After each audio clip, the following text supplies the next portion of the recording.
Les sextoys, Oui. c'est pas naturel. Pourquoi? Ça dénature la sexualité, non?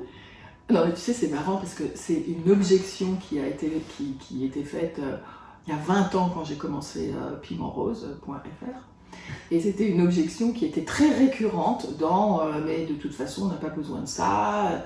Ça marche tout seul. Ça marche tout seul. Qu'est-ce qu'on va mettre un truc en plastique? C'est pas naturel. La nature, c'est une rencontre. Alors, on disait d'un homme et d'une femme, tu vois, on parlait même pas d'une rencontre homosexuelle, c'était hétérosexuel, très hétéronormé. Qu'est-ce qui n'est pas naturel? De s'amuser, d'explorer, de jouer avec ses cheveux, son sexe, un objet qui va amener encore plus de plaisir. Qu'est-ce qui n'est pas naturel? De toute façon, l'olisbos, qui est le nom que les Grecs ou les Romains donnaient un sextoy, d'ailleurs un godemiché, existe depuis la nuit des temps. On a même retrouvé des formes phalliques qui ont pensé pouvaient être utilisées dans certains rites il y a 10 000 ans, 20 000 ans, 30 000 ans avant Jésus-Christ. Donc ce qui n'est pas naturel, c'est plutôt de penser que ce qui ajoute au plaisir est un artifice. Parce qu'à ce moment-là, pourquoi est-ce qu'on ajoute du sel aux tomates? Pourquoi est-ce qu'on ajoute des épices dans la cuisine? C'est pas naturel. Je pense qu'à l'époque, la sexualité était que de la procréation. Non, c'était aussi du plaisir. Bah, bien sûr, ça a toujours été. Ouais. Donc, il y a tellement de jeux grâce au sextoy. Mais oui, c'est faire avec son temps. Et maintenant, il y a de la vibration, il y a des trucs qui ont été apportés par la technologie.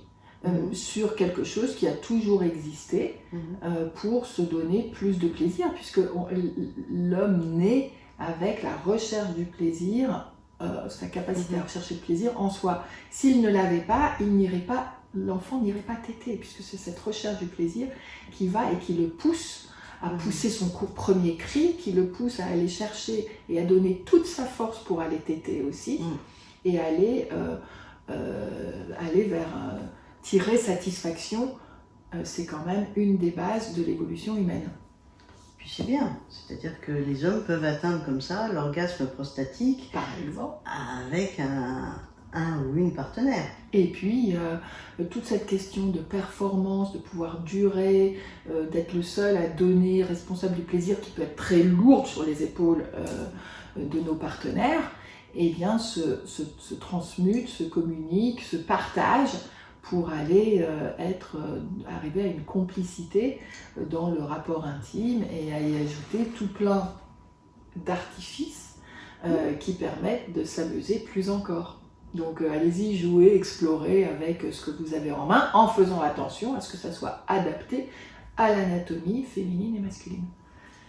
Oui, puis avec une communication. Oui, non, j'attendais celle-là. J'attendais celle-là. Allez, vas-y. Non, je dis pas communiquer pour communiquer. Non, mais non, je le dis pas. Mais bien sûr, utilisez votre bouche pour communiquer les informations et vous donner encore plus de plaisir. Allez, je vous souhaite de bonnes explorations. À bientôt, au revoir. Ciao, bye bye.